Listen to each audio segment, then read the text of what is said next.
Alright, well this is going to be the start of a series, hopefully a short series, of trying to find a load for antelope hunting with a 300 Win Mag. I'll tell this short story of why I'm even doing this, in case you haven't watched any of my other videos where I may have mentioned it, from when I loaded for my 6mm that I'm going to be taking. The rifle is this Savage 111, just a basic bare bones 111, synthetic stock, and a Nikon of some sort, 3-9 scope.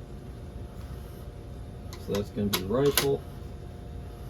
And the reason we're doing this is a rifle that is my dad's friend's rifle. It's the only rifle he has, and he wants to take it out rather than borrowing one of mine or my father's rifles. He got it as a Christmas or a birthday present, I don't remember which, from his kids before him and my dad went on an elk hunting trip. I don't know how long ago, 7, 8 years ago maybe. But anyhow, that's my dad bought some components because he was planning on reloading for him, but then I ended up with them and now I'm doing it. So figured I might as well kind of document the process I'm going through for this. What I got with the rifle to do this was these 150 grain interlocks and these Spear boat tail medium games. I don't know if there's an actual name for this bullet, but just Spear 150 grain controlled expansion boat tail, whatever. So those are the bullets that we're going to be using. Came with these Winchester primers, but there's only 100 of them, so I already had 400 CCI 250s, so I'm just going to use those. And the brass that we're going to be using, he tried these Barnes, or the 130 grain TTSXs, reduced recoil load, and these shot horrific in his gun, like 7 or 9 inch groups at 100 yards. And for some reason there's not a full 20 of this Barnes brass, which looks really nice. For some reason there's 4 Winchester brass in here, and all the other brass that he gave me, the last 4 of the Barnes brass that should be in here, are nowhere in sight. So I'm not going to use that. And then he had 2 boxes of this Federal that he gave me, but this is all nickel plated, so I'm not going to mess with that. I've never messed with reloading nickel plated brass in anything but pistols, so I'm not going to deal with that. Then he had 4 boxes of this Remington core lock that he used, so that's the brass that we're going to use. I went ahead and took 40 pieces of that Remington brass, cleaned it up, annealed it, and that's what we're going to start with, is finishing brass prep on these 40 pieces of Remington brass, getting them sized, primed, see if they need trimmed, and then we'll weigh out powder.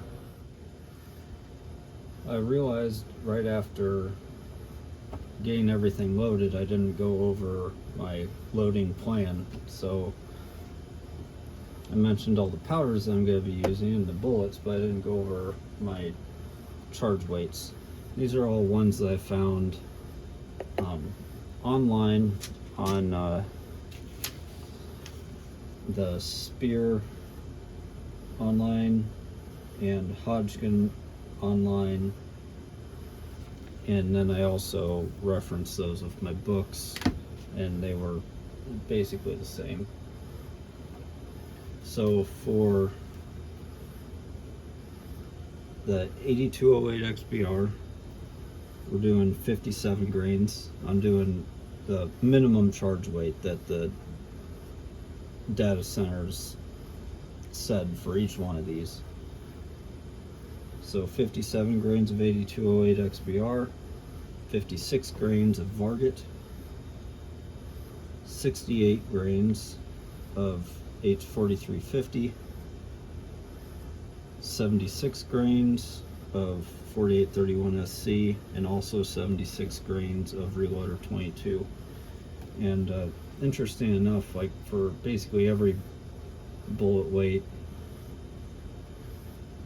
that I was looking at, 4831 SC and Reloader 22 data were like the same for charge weights. Alright, so finishing up brass prep with these. Just factory ammo, Remington brass. I went ahead and cleaned them, annealed them. Now they need resized and possibly trimmed. The die set that we're using is this Lee pace setter set with a full length resizing die. Go ahead and get that in here.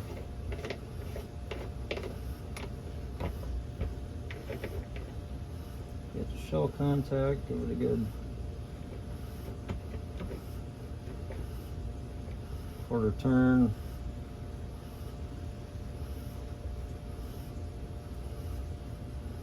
Lock it down. And then this die set also comes with a factory crimp die. Not sure if we're going to use that.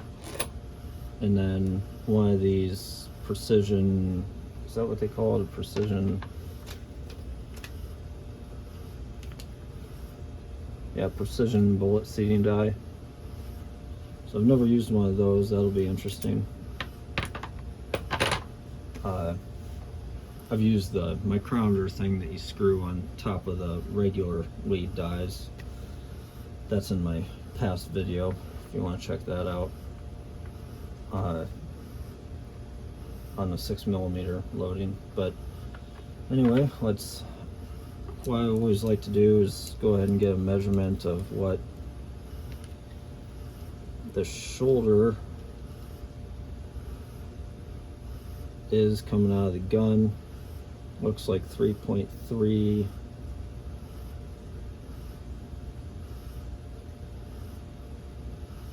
29 on that one. 3.30.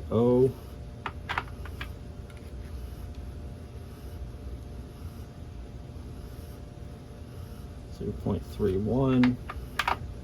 Grab another random one. 3.29. So right around there. I don't know what this is going to bump the shoulders to. Whatever it bumps them to is just what we're going to run with. So I'm going to use some Imperial sizing die wax.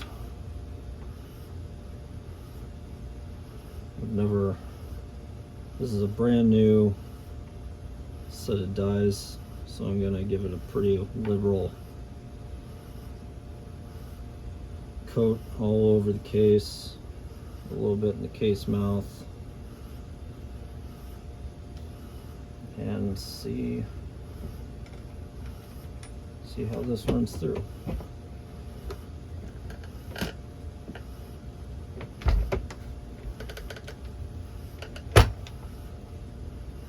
Pretty smooth, a little tough coming out.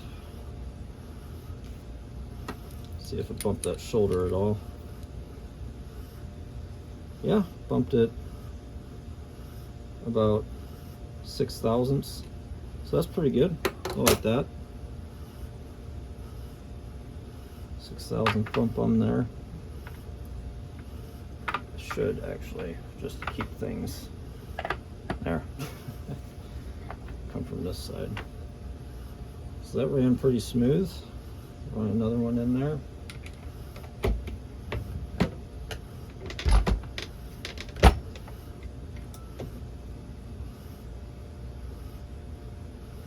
Looking good.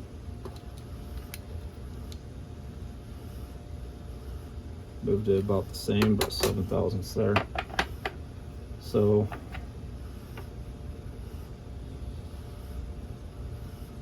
nothing wild here so far. Running in pretty good. It's expanding that neck out quite a bit as it comes out, so we'll definitely do a measurement on that, see how much bullet tension we have on the necks. But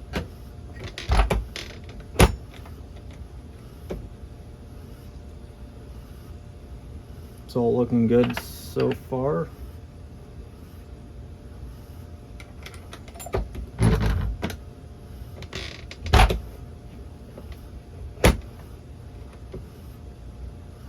Yeah.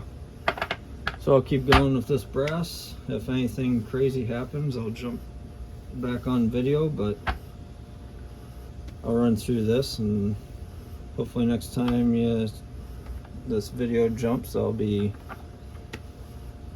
doing powder.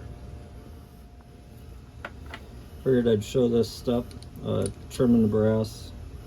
It's not taking much off, but it's enough to mention anyway. And one thing with these Lee case length trimmers, when they're brand new, they are really hard to get to clamp tightly until they get broken in, so kind of gotta,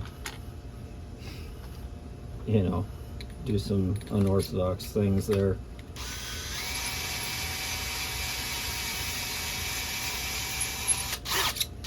It's just taking off a little bit, maybe 1/1000th. But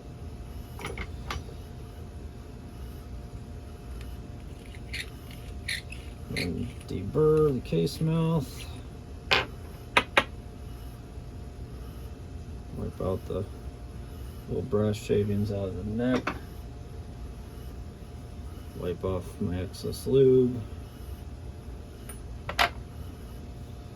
And that's one. Repeat that process for the next hour. But I just figured I'd show that. It is trimming just a little bit off, so get all these consistent and then we'll move on. Still gotta put primers in, but I don't need to show that. Get this finished up and then we'll move on to powder. Alright, moving on to weighing powder, and this is the way that I'm going to do it. I'm just using a wee dipper with my powder in a cup here.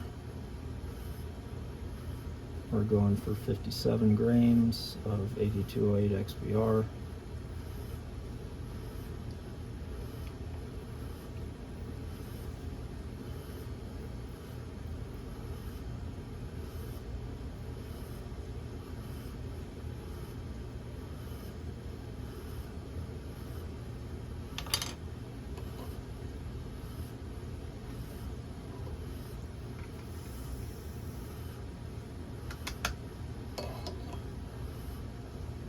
Go way out. I already had one weighed out, Just do one more here, and then we'll go ahead and seat bullets into these three.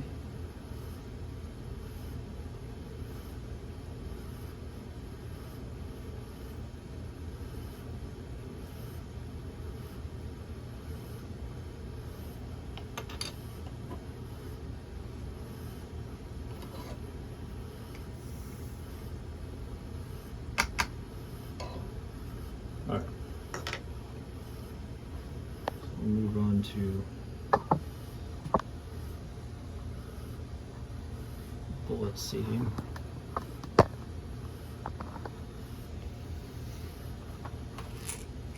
To set this die up, the instructions say to move it out to 0.1. Screw it in until the die body touches.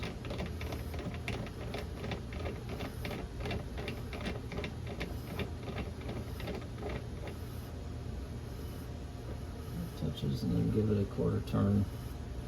Probably give it a half, just so I can see the scale, or less. See what that does.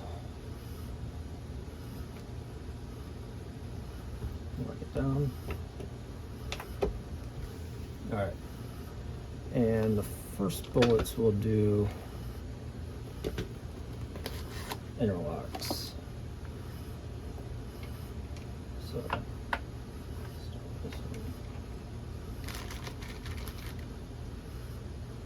See where this gets us.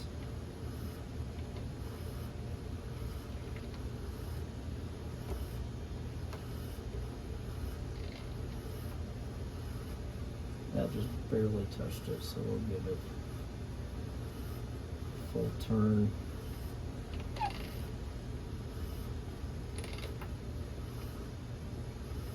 Still didn't. Alright. Run this up and just screw that in until it touches. There we go. Touch.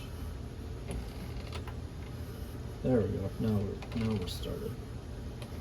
So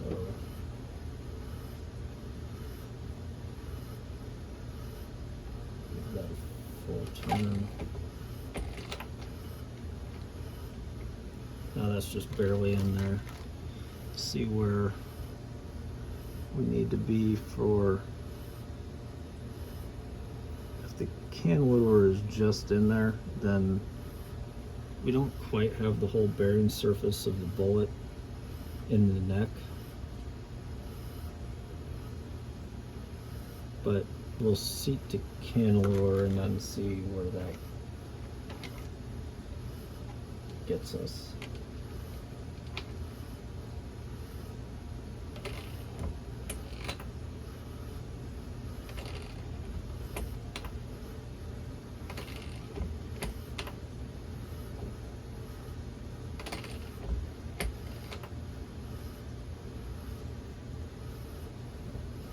I have this bullet seam die bottomed out, so that's not gonna, you have to screw the die in more. So I back this way out, screw in the die like a turn.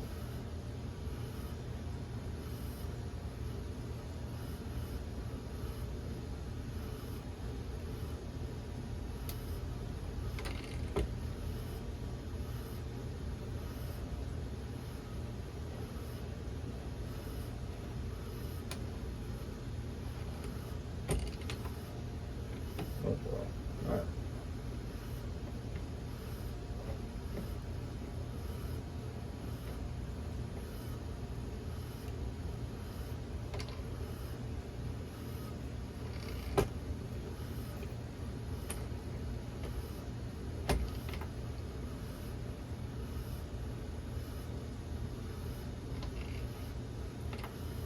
Oh, maybe I'm just not.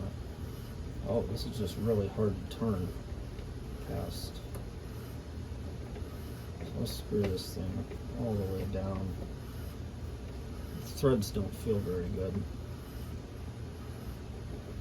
so I'll just give it some turns to try and loosen those threads up. Yeah, that's better already.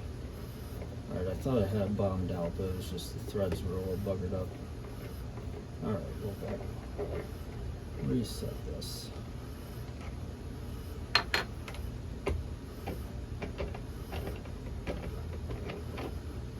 Touch.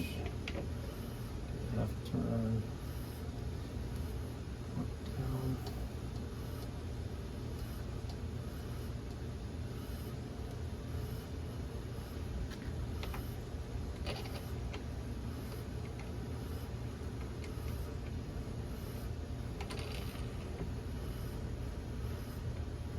Down till it touches a little bit.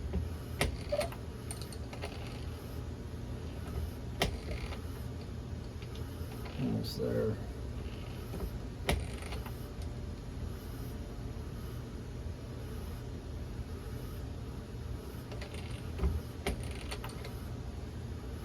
Now we're in the cantilever. Just at the base of the cantilever, so see what that looks like in the magazine.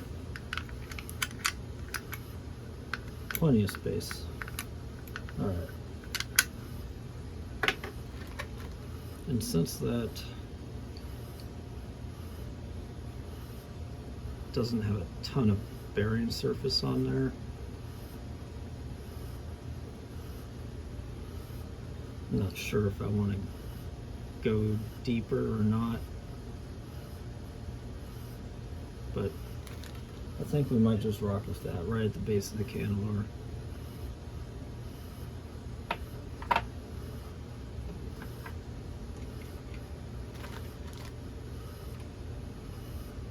My press almost isn't big enough. I gotta like tip first the bullets in there to make it fit.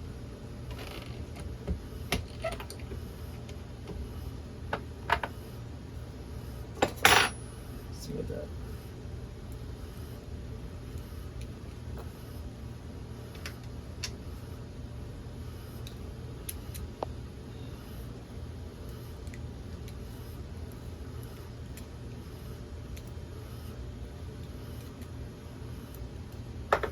With my comparator here, get that zeroed. I'm using the 4-25 size. Let's see what these are measuring at. Alright, looks like 3.79. Oh. Yeah. 3.978.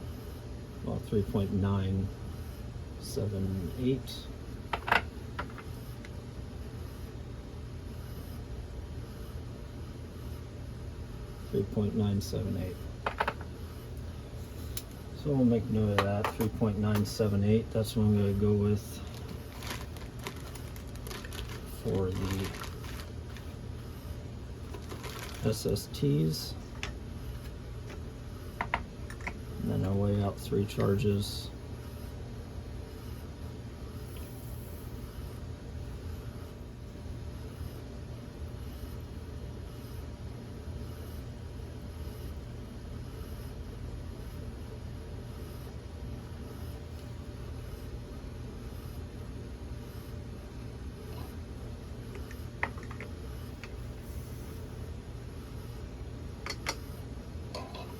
Last one. Alright, now we'll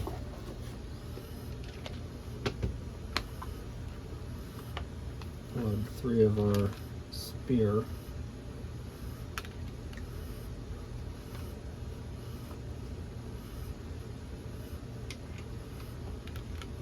I'm just going to leave it same setting and see where it goes.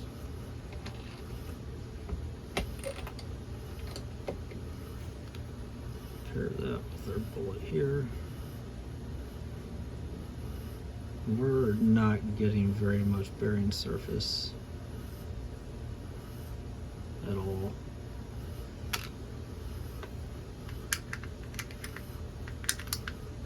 Plenty of space in the magazine there. So it's a question of, do I want to go deeper just to get more bearing surface, or should I just leave them long like that?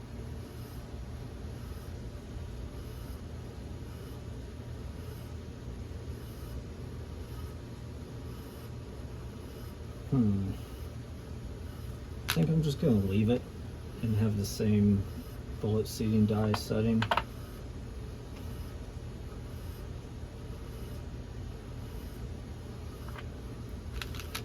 Because, I mean, it's not much bearing surface, but it's enough. So we'll just roll with that.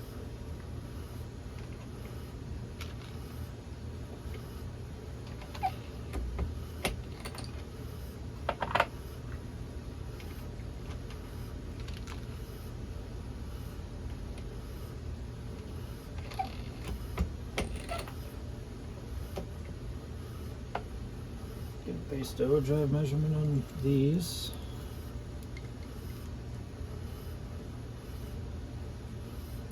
Looks like 3.995.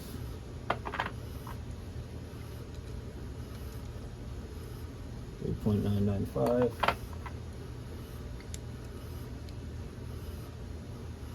3.995. Alright, so very consistent. That's good. So I'm going to go through this process with all of them. Move on to my next powder in the line, which is Varget, and I'll do this with all the powders and all the bullets. Leave the bullet seed and dye in the same place, and that'll be that. Alright, so a slight change of plans. I realized seeding bullets that I only have about 1/1000th of neck tension, which I don't like, especially with not having very much contact with the bearing surface. So I am going to use the factory crimp dye. So you do there is screw it in until you get contact, back it out, and I usually give about a quarter of a turn. Start with that.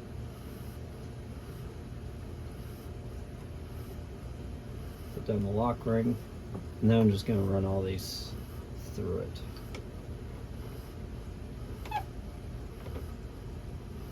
I can tell I didn't really get any crimp there, so like that out, give it another quarter turn. That felt like a very, very light crimp, and this ammo was crimped to begin with, so it's going to be hard to see how much crimp I have, so I'm kind of going by feel. That felt like a light crimp. Give it another quarter turn. And that felt good. That felt like the normal pressure I give to have like a nice medium crimp. So that's what I'm gonna do. I'm gonna run these all through. Give them just a nice light to medium crimp.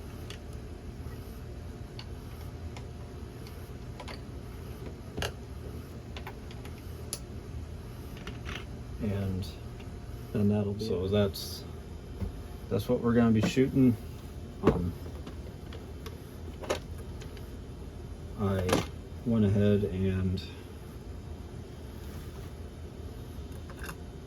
this box is going to be the interlocks going in that from start to finish as it's lined up. And then these are all ciders that I found a box of 165 grain interlocks laying around, and so I loaded up 10 for ciders, and we'll see how those shoot. So those are 165 grain interlocks with 73 grains of 4831 SC, and I just loaded those to be in the middle of can lure, gave them a crimp. Who knows, maybe none of these shoot and these 165 grainers shoot, who knows. But yep, there's the box interlocks, and then the spear soft points there, same deal. So we'll get those out to the range and see how they do. All right, well, back from the range, and definitely wasn't a waste of time. We got not bad overall from, this is the spear board here. The best group came from 8208 XBR, and the worst was 4831. But all of them look good, you know, that Varget and 8208 XBR got 2 touching and 1 off. So 3-shot groups, I don't know if I can rule those out as being me or not. Kind of interesting. The other one's all, you know, your typical group of spreading them out, kind of how you would expect something that's like actually grouping to group, if that makes sense, instead of when I got 1 off. Sometimes I just question that. Is that you know, emblematic of what it's going to be, or did I throw that? I guess that's the question. Especially, I don't have any. This is my first time shooting this rifle, and you know, a 9-power scope and lots of mirage and all that stuff. Anyway, I felt good when I was shooting, but you know, it is what it is. Well, the interlocks, quite a different story. First off, the 165 grain ciders, those are off the map. We're not worried about those. To get sight in, that was my first shot, and then brought it down, and then brought it down and shot a 3-shot group at 5.5 inches. That's a no-go. But I had this 1/2 inch group from Reloader 22, and then the other ones were, you know, 2 to 2.5 inches. But the interesting thing is that 1/2 inch group was a standard deviation of 27 and extreme spread of 51, which is close to the worst spread of everything. And that's kind of the way it went. My best groups had the worst spreads, and my tightest velocities had the worst groups. So that's some food for thought there. I think what I'm going to do is just pick the best group from both, and then the best velocity spreads from both, and I'm gonna work around both of those for the next test. So that's gonna be the next video, is trying to hone in something off of one of those, and hopefully you'll join me for that. I think that especially this, when I get something like that, I kind of get excited. That's really good shooting from a lightweight hunting 300 Win Mag, if you ask me. Let's just see if we can maintain that and keep and tighten up our velocities a little bit. But hopefully you'll join me for the next one and trying to hunt that down.